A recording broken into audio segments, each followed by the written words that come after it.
Bismillahirrahmanirrahim. Assalamualaikum warahmatullahi wabarakatuh. Alhamdulillahirabbil alamin. Wa afdhalus salati wa atammu taslim ala sayyidina Muhammadin asyrafil anbiya'i wal mursalin wa ala alihi wa sahbihi ajma'in. Subhanaka la ilma lana illa ma 'allamtana innaka antal alimul hakim. ولا حول ولا قوة إلا بالله العلي العظيم. رب اشرح لي صدري ويسر لي أمري واحلل عقدة من لساني يفقهوا قولي وسدد لساني واهد قلبي بحق سيدنا محمد صلى الله عليه وسلم. اللهم ألهمنا بالعلم وزينا بالحلم وأكرمنا بالتقوى وجملنا بالعافية. اللهم أخرجنا من ظلمات الوهم وأكرمنا بنور الفهم وافتح علينا بمعرفة العلم وحسن أخلاقنا بالحلم waj'alna mimman yastami'una al-qawla wa yattabi'una ahsana. Alhamdulillahirabbil alamin. Alhamdulillah, bersyukur kita panjatkan kehadiran Allah Subhanahu wa taala yang memberi kelapangan untuk kita berada pada malam ini.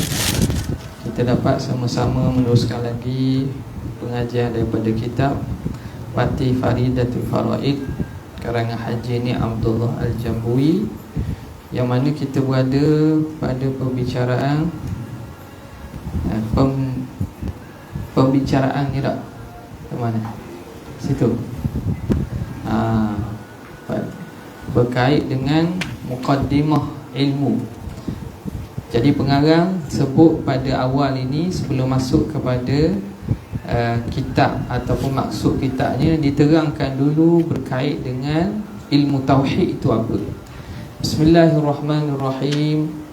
Qala al-muallif rahimahullah wa nafa'ana bihi wa bi'ulumihi fid darain amin. Ilmu tauhid katanya ialah himpunan ilmu akidah, ilmu i'tiqad yang diambil daripada dalil akal dan dalil hadis Quran. Itu ringkasan ataupun pengarang sebut berkaitan dengan takrif ringkas ilmu tauhid. Sekarang kita sambung lagi pada pembicaraannya. Tadi takrif secara ringkas, sekarang pembicaraannya. Bicara pasal apa ilmu tauhid ni? Bincang pasal apa? Katanya mengenal zat Allah dan Rasul dengan beri nampak di akal kita tiga perkara, iaitu wajib dan harus bagi keduanya dan mustahil atas keduanya, dan juga mengetahui barang yang mengajar oleh Rasul seperti hari kiamat dan lain-lain. Sekarang ni apa yang kita nak tengok, makna kandungan isi ilmu tauhid. Dia bicara tentang apa? Itu maksud pembicaraannya. Dia tidak lari daripada perkara ini yang akan dibincangkan nanti. Kata dia mengenal zat Allah dan Rasul. Mengenal zat Allah dan Rasul. Makna mengenal Allah dan Rasul lah. Mengenal Allah dan Rasul. Zat tu menunjuk pada diri Allah dengan maksud mengenal Allah dan mengenal Rasul. Dengan beri nampak di akal kita. Nak kenal macam mana tu? Nampak di mata kah? Dengar di telinga kah? Bukan. Nampak di akal kita. Kerana perkara-perkara ini ialah perkara yang berbentuk tasawuri dan tasdiki. Kita kena faham dulu, lepas tu kita kena tasdik. Kita kena mengia dan menyungguhkan. Nampak? Okey. Jadi bila kita faham gitu, maka tidak timbul masalah. Sebagaimana hujah golongan-golongan materialisme, nak mengisbatkan sesuatu mesti kena ada sungguh sampai nampak. Kalau tak ada, makna kita tak boleh kata ada. Nampak tak? Dia nak membukti, dia kena buat pembuktian melalui eksperimen. Ini golongan-golongan yang berpegang kepada benda perkara itu hanya ada yang nampak dan ada pembuktian. Pembuktian dengan cara eksperimen dan cara ada kesan yang zahir. Jadi ni pegangan-pegangan orang etis, orang etis, komunisme dan semuanya. Bahkan setengah daripada tempat, kalau dulu di sebahagian daripada negara Arab dimasuki oleh pahaman-pahaman ini, dia cuba masuk menerak dalam pengajaran sekolah ini. Jadi macam mana dia tanamkan doktrin dalam pelajar, kepada pelajar, supaya kita tak boleh percaya kecuali benda yang nampak. Kalau tak nampak, kita tak boleh nak percaya. Nampak tak? Kalau benda tak nampak, kita tak boleh nak percaya. Jadi dia pun masuk kelas. Dia kata, anak murid sekalian, murid-murid sekalian, saya ada tak? Awak nampak saya tak? Nampak. Kalau nampak saya, maka saya ada. Papa hitam ni nampak tak? Nampak. Kalau nampak, makna ada. Sekarang ini meja nampak tak? Nampak. Kalau nampak, maknanya ada. Nampak maknanya ada. Jadi dia masuk kelas sebelum dia mengajar tu, dia terang tu. Dia cuba masukkan doktrin ni. Maknanya benda yang nampak baru kita boleh kata ada. Benda yang kita nampak baru boleh kata ada. Tiap-tiap hari. Akhirnya sampai masa dia nak test, nak uji pelajar dia. Hari ni cikgu nak tanya, siapa nak tolong terang balik apa yang cikgu ulang-ulang pagi-pagi. Dia teranglah. Bagi seorang pelajar tu. Sekarang ni nampak tak cikgu? Pelajar ni cakap, semua nampak tak cikgu? Nampak. Maka cikgu ada. Nampak tak papan hitam? Nampak. Maka papan hitam ada. Nampak tak meja? Meja ada. Nampak tak akal cikgu? Dok kata tak nampak. Maka cikgu tak ada akal. Cikgu tak ada akal. Cikgu dia marah. Akhirnya keluar. Tengok. Jadi pembuktian secara nampak saja dia tidak cukup. Kerana itulah ada perkara yang bukan dibuktikan dengan nampak, tapi dia boleh dipaham dan digerti dengan akal. Kita balik rumah, tiba-tiba telah tersedia Neslo di atas meja. Katalah kita minat Neslo panas, Neslo di atas meja telah siap sedia. Apa yang terfikir pada otak kita, walaupun kita tak nampak, kita mesti faham bahawa ada yang buat. Dia takkan Milo mari sendiri dengan Nescafe, campur sendiri dalam bekas tu, air panas mari masuk sendiri. Takkan berlaku. Pasti ada yang membancuh, meletakkan di atas meja. Kaca-kaca letak atas meja. Maka begitulah alam ini. Alam ini walaupun kita tidak nampak pencipta bagi alam, tapi keberadaan dan sifat alam tu sendiri telah menunjukkan kepada ada pencipta yang menciptanya. Dia tidak akan jadi sendiri. Kemudian kata dia, jadi kenal zat Allah dan Rasul dengan beri nampak di akal kita 3 perkara. Sekarang ni dia fokus lagi. Kita nak kenal Tuhan ni ikut cara mana? Nak kenal cara mana? Berkait dengan 3 perkara, iaitu wajib dan harus bagi keduanya, dan mustahil atas keduanya. Di sini pengarang dia berhati pada menterjemahkan dan memilih perkataan. Kali ikutnya wajib, mustahil, harus tu sekali, tapi dia wajib dan harus bagi. Sebab dalam bahasa Arab yajuzu wa yajuzu wa wajibun lahu ta'ala wa yajuzu lahu ta'ala, diguna dengan huruf lam. Lepas tu dia kata bagi keduanya. Dan mustahil atas, wa yastahilu alaihi. Bila mustahil dia guna haraf ja'ala. maka dia terjemah mustahil atas kedua. Ni tak ada, dalam bahasa Melayu kita dia tidak ada perbezaan sangat, sebab kita menggunakan satu bentuk frasa, kita kata wajib, mustahil, harus bagi Allah. Cuma kenapa dibezakan wajib kemudian harus, lepas tu mustahil ke diam?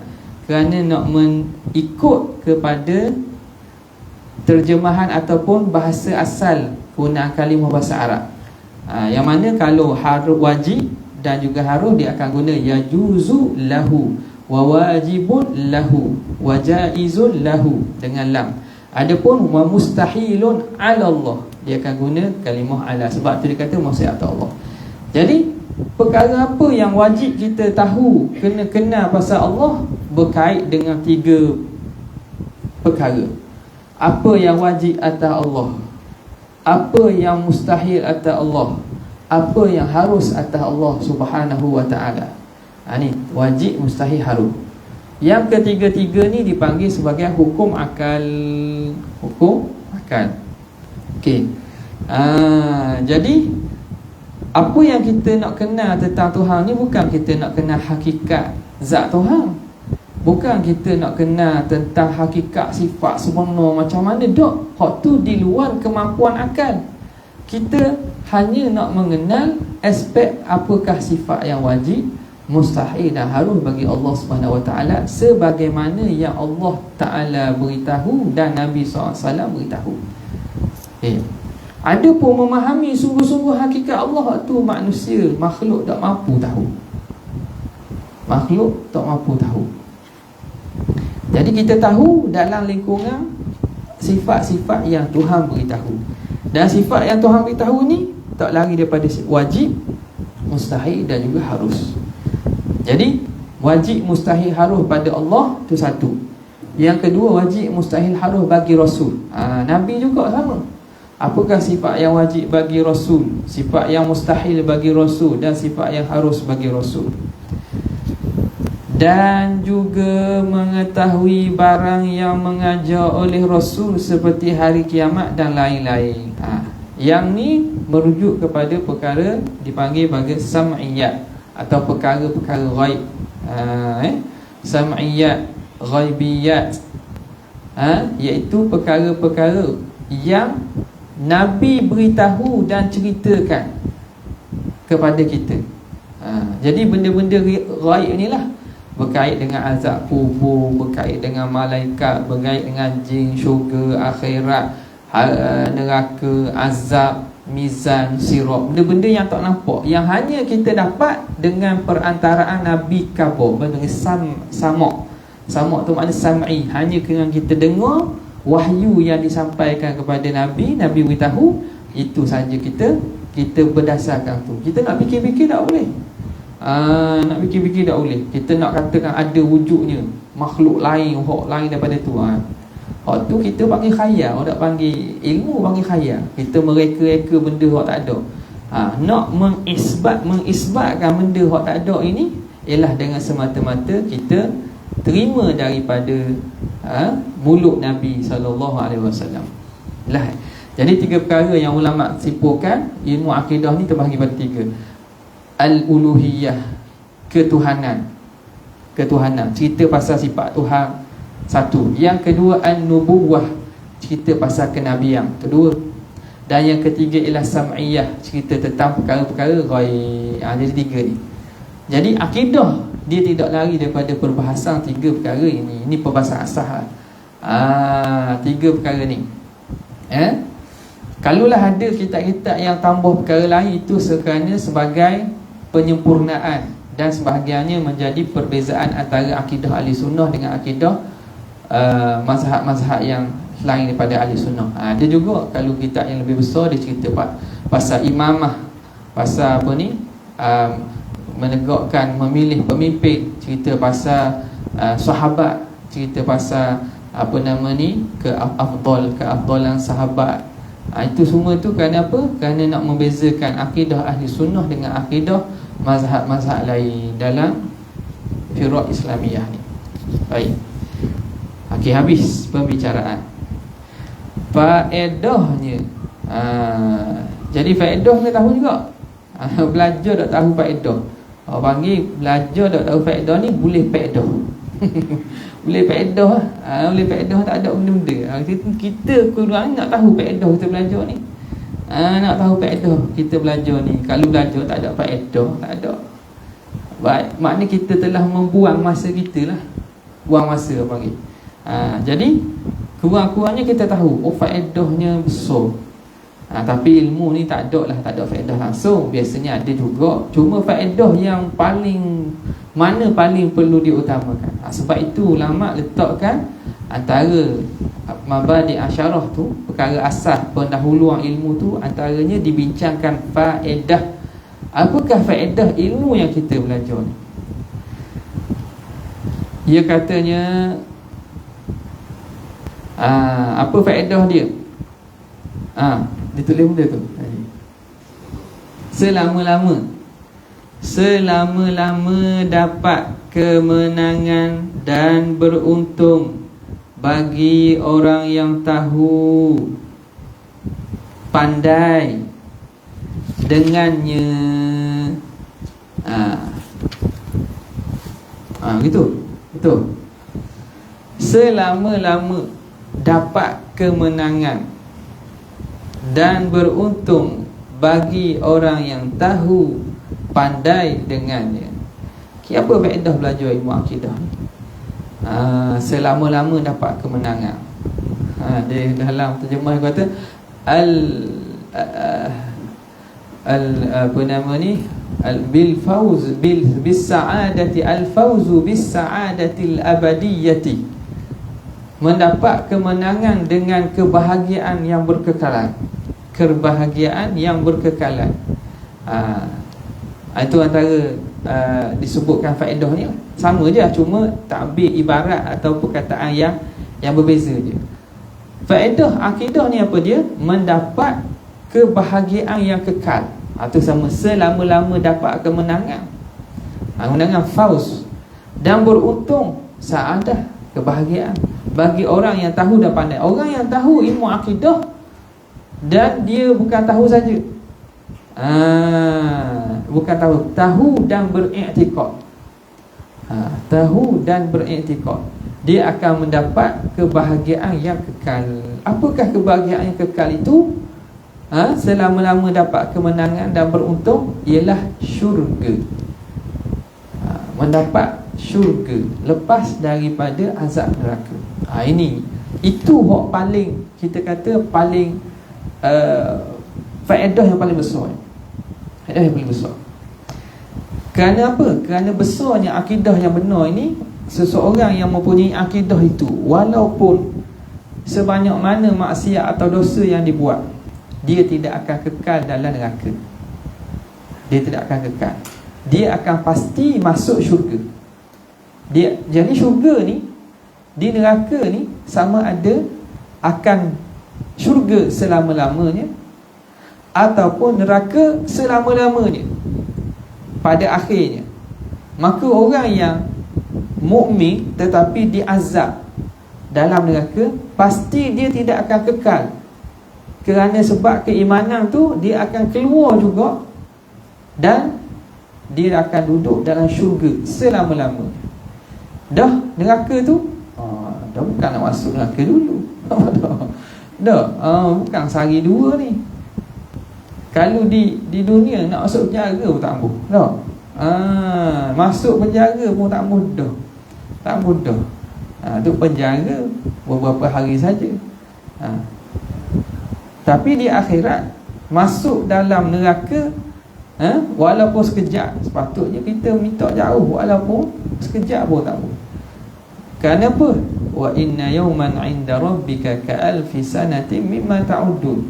Satu hari di sisi Tuhan kamu seumpama alfi sanah, 1000 tahun sebagaimana tahun dunia. Jadi lama. Jadi orang yang ditakdirkan diseksa terlebih dahulu, maka mereka ini akan diseksa dengan ketentuan Tuhan berapa lama, tapi akhirnya akan dikeluar balik. Sehinggalah manusia yang terakhir keluar daripada neraka Jahannam, dia ini akan dimasuk dan dibasuhkan dalam Nahrul Hayah, dalam sungai kehidupan, dia panggil, yang mana orang terakhir yang keluar daripada neraka ini jadi retung macam kayu arang kerana lamanya dibakar. Kemudian Allah Ta'ala masukkannya dalam sungai kehidupan, Nahrul Hayah. Lalu keluar balik, dia tumbuh macam mana segar balik, tumbuh segar balik, jadi balik sebagaimana segar, bagaimana manusia yang biasa. Lalu barulah dia dimasukkan ke dalam syurga. Nampak? Jadi faedahnya ialah mendapat kemenangan dan beruntung bagi orang yang tahu pandai dengan dia. Dengannya. Okey. Kalau tahu saja tak jadi. Sebab i'tikad ini bukan sekadar untuk tahu, tapi untuk pegang. Kerana apa? Kerana ada sahaja orang yang bukan Islam. Zaman Nabi pun ada. Sebahagian daripada musyrikin Mekah, mereka tahu Nabi tu betul. Mereka tahu Quran tu wahyu Allah, tapi mereka tak iman. Mereka tak beriman. Sebab mereka tak boleh menunduk diri kepada Allah. Mereka tak boleh terima Nabi itu sebagai Rasul. Sombong dan takabur mereka, akhirnya tak beriman. Padahal tahu bahawa betul Rasulullah. Jadi bukan sekadar kena tahu, tapi kena pegang dan yakin. Okey. Seterusnya, pengarang dia sebut tentang agama pula. Agama. Sekarang ni kita akidah ini akidah berkait dengan perkara-perkara yang agama. Jadi kena tahulah apa erti agama-agama. Tengok, dia kata agama ialah perhimpunan hukuman Allah yang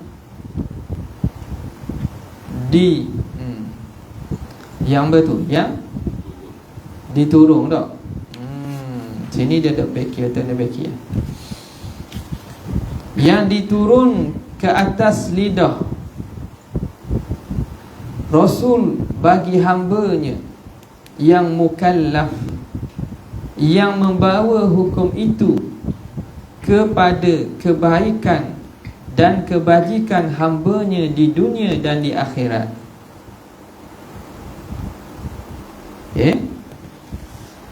Agama.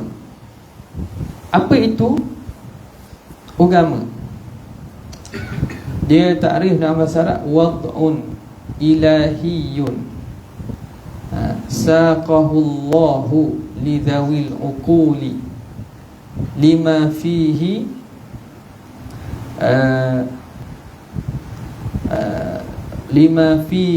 salihul ad-dunya wal akhirah. Lebih kurang lah. Depan tu wad'un ilahiyun sa'iqun lidhawil uquli bikhtiyarihimul mahmud. Bikhtiyarihimul mahmud lima fihi salahuhum dunyan wa ukhra. Apa itu agama? Agama ialah perhimpunan hukuman Allah. Agama ni ialah himpunan daripada hukum-hukum Allah yang Allah turunkan ke atas lidah Rasul, diturunkan bagi hambanya yang mukallaf. Agama ni diturunkan bagi hamba mukallaf.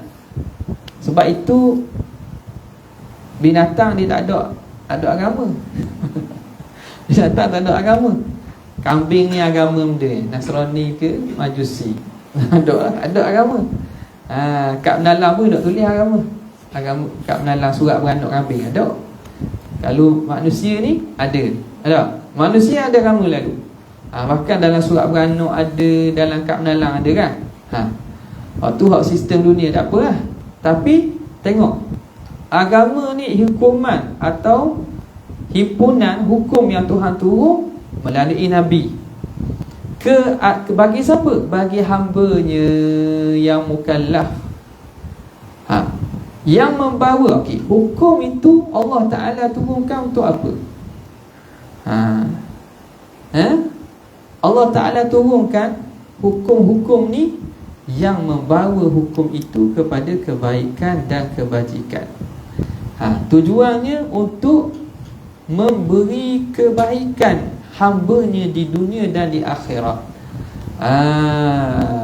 Itu dia takrif agama. Bila kata agama tu benda ialah hukum hakam yang Tuhan turunkan kepada Nabi untuk kita, dengan mana pada hukum tu ada kebaikan bagi kita di dunia dan di akhirat. Itu secara rekahnya gitu. Nampak? Itu dia agama. Jadi bila kita faham gitu, itu penting tu. Kita tahu bahawa agama ni tak boleh nak reka-reka. Sebab dia wad'un ilahiyyun, dia penurunan dan penentuan Tuhan. Kita nak reka-reka amalan ibadat tak boleh. Haji kena buat di Mekah. Orang tak buat dekat Bukit Payung, Ayoping. Ada buat haji situ. Haji mesti dengan syarat-syaratnya, mesti dengan rukun-rukunnya. Tak boleh kita tanpa sendiri. Tawaf di Zam-Zam Tower, tak boleh. Tak boleh buat. Penentuan tu daripada Allah, yang diturunkan kepada Nabi, dan kena ada Rasul kepada mukallaf kita. Syarat yang nak menerimakan arahan itu mukallaf. Orang gila tak ada kira lah tu. Dia tak ada dosa, tak ada apa tu. Yang membawa, dan ini juga kena faham bahawa hukuman yang Allah Ta'ala turunkan ni, dia bawa kepada kebaikan dan kebajikan hamba tu sendiri di dunia dan akhirat. Jadi bila hukuman Allah ni, dia akan susun kehidupan kita di dunia jadi molek, jadi bahagia. Bukan sekadar dunia dan akhirat, dia akan susun kehidupan kita dan amalan ni supaya apa yang dibuat dua di dunia mendapat hasilnya di akhirat nanti. Nampak? Mendapat hasilnya di akhirat nanti. Okey. Kemudian tanda orang beragama yang sebenar 4 perkara. Kita faham dah agama tu apa kan? Sekarang ni apa tanda orang itu beragama? Apa tanda orang itu sebenar-benar beragama? Ada 4 perkara. Pertama, iktikad yang betul. Orang itu mesti beriktikad yang betul. Kalau kata saya ni beramal dengan agama tapi iktikad salah, tak betul lah. Makna orang itu tidak beragama. Orang itu dakwa saja dia beragama tapi dia sebenarnya tidak beragama. Mesti iktikad yang betul. Apa dia? Iaitu kejak. Dia berguna istilah kejak. Kejak. Kejak bahasa Melayu kita sebut apa? Kejak ni bahasa Melayu dah kan? Kemah keming. Kemah keming. Sedap bahasa Terengganu. Kemah keming, dok gogeh sikit. Kemah keming di hati dengan ketuhanan dan lain-lain yang diiktikad oleh ahli sunnah. Kejak dengan apa? Dengan apa yang kita akan belajar lagi. Buat akidah ni. Kemah keming dan kita pegang betul-betul di hati, ikat simpul betul-betul di hati tentang ketuhanan, perkara yang berkaitan ketuhanan. Allah Ta'ala sifatnya, bagaimana dia menyalahi yang dengan segala yang bahawa dengan makhluknya, dan lain-lain yang diiktikad oleh ahli sunnah. Dan lain-lain lagi lah yang kita akan sebut, perkara akan sebut dalam kitab ini, yang diiktikad ahli sunnah wal jamaah. Okay. Bukan ahli sunnah wal jamaah mana? Contohnya Syiah ke apa kita kata Syiah, lagi kita kata Ibadiyah ke Khawarij ni macam mana? Mu'tazilah ke macam mana? Orang ini dalam bahaya istilah ni. Dia masih Islam. Dia masih Islam selagi mana mereka itu tidak membuat perkara yang mengeluarkan pada kufur. Dia masih Islam, tapi Islam yang mana? Yang tidak mengikut ajaran ahli sunnah wal jamaah, apa yang ditinggalkan oleh Nabi, sahabat. Ada benda-benda yang mereka tidak ikut sawadul a'zam, majoriti umat Islam, yang mana Nabi SAW Nabi sebut bahawa umat ini akan pecah kepada berapa golongan kan? Berapa? 73. 73 jalan yang sampai hanya satu jalan. Ada yang hanya sampai hanya satu jalan. 73. Okey, 73 tu banyak lah. Jadi dalam banyak-banyak tu yang Allah Ta'ala jamin, Nabi sebut ma'ana alaih, apa yang aku bawa dan sahabat aku bawa. Jadi ini yang disebut oleh ulama, oleh ahli sunnah sebab ikut Nabi, wal jamaah sebab ikut majoriti orang ramai daripada umat Islam. Kenapa ikut hak ramai? Kerana hak ramai ni biasanya lebih betul lah. Sebab terjamin sikit. Bila ramai ni, siapa ramai mereka ni? Mewakili kalau akidah Asy'ariyah, Maturidiyah, ahli hadis, akidah salaf yang betul. Kalau fiqh pula mewakili oleh mazhab Hanafi, Maliki, Syafi'i, Ahmad. Tasawuf pula, tasawuf yang dihuraikan oleh Imam Ghazali, yang diambil daripada Imam Junaid Al-Baghdadi. Jadi mereka ini yang mendapat penerimaan umum. Orang anggap mereka inilah sebagai menjadi arus perdana bagi arus perdana dalam pemahaman benar bagi agama Islam. Ada je hak faham hak belok-belok, ada je. Hak faham ekstrim, hak faham ni bid'ah, hak faham ada je. Tapi itu bukan pahaman yang mana jelas atas jalan yang betul. Mereka itu dalam bahaya. Masih dalam Islam tapi dalam bahaya. Macam kalau jalan tu hak luruh, hak terang, itu ahli sunnah. Hak tepi-tepi, hak gelap, waktu hak bukan ahli sunnah. Jadi kalau kita nak pilih, kita pilih hak betul lah. Hak terang, hak jelas, hak lurus. Kenapa kita nak pilih hak kelabu-kelabu, hak tak ada lampu, hak jalan pun tak tar lagi, lubang pun tak tu lagi dah. Ada. Apa nak pilih hak tu ni jalan lurus, tak ada apa. Jadi kita meletakkan diri kita pada bahaya. Nampak? Sebab itu dia kata yang diiktikad ahlus sunnah.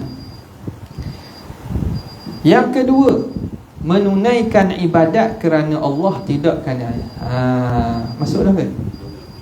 Tak. Menunaikan ibadat kerana Allah. Maknanya apa? Ibadat yang ikhlasul ibadah, dia panggil ikhlasul ibadah. Mengikhlaskan ibadat kerana Allah, bukan kerana yang lain. Ni juga penting ni. Maknanya kalau ibadat yang dibuat bukan kerana Allah, orang ini telah lari daripada jalan beragama yang betul.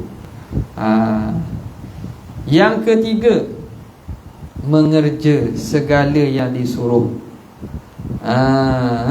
Fi'lu al-ma'murat, mengerjakan segala yang disuruh. Apa yang Allah Ta'ala suruh, buat.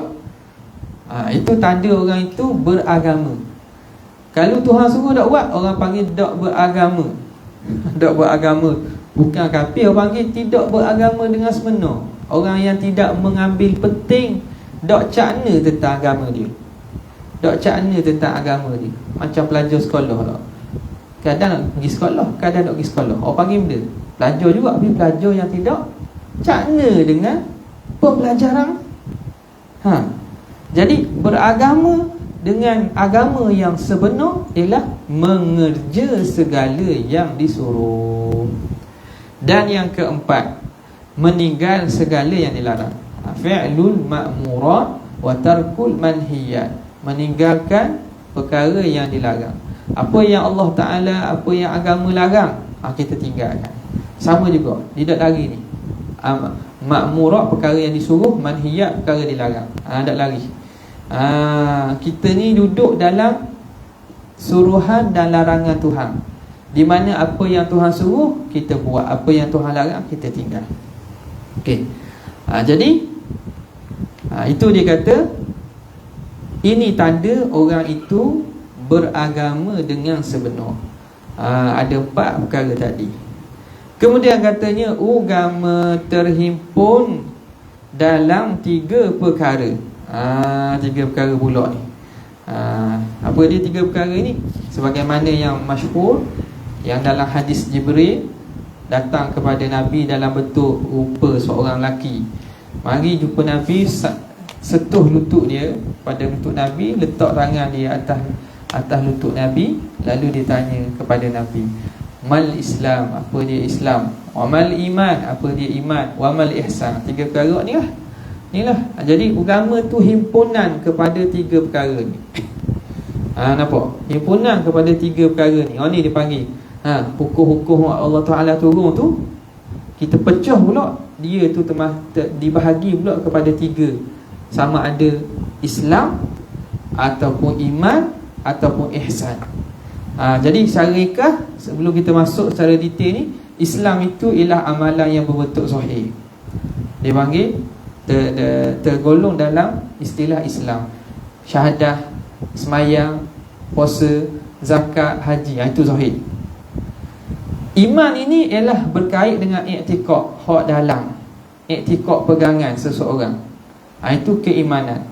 Dan yang ketiga ialah ihsan. Ihsan ni berkait dengan hati, dengan amalan-amalan hati, membersihkan hati daripada sifat mazmumah, mengisi dan menghiasi hati dengan sifat mahmudah, dan menjaga daripada rosaknya amalan-amalan dengan perkara-perkara penyakit-penyakit hati. Jadi ini 3 perkara yang terhimpun dalam makna agama itu, iaitu Islam, iman dan juga ihsan. Kemudian kata pengarang rahimahullahu ta'ala, Islam. Kita berhenti situ. Ada soalan? Ada pertanyaan?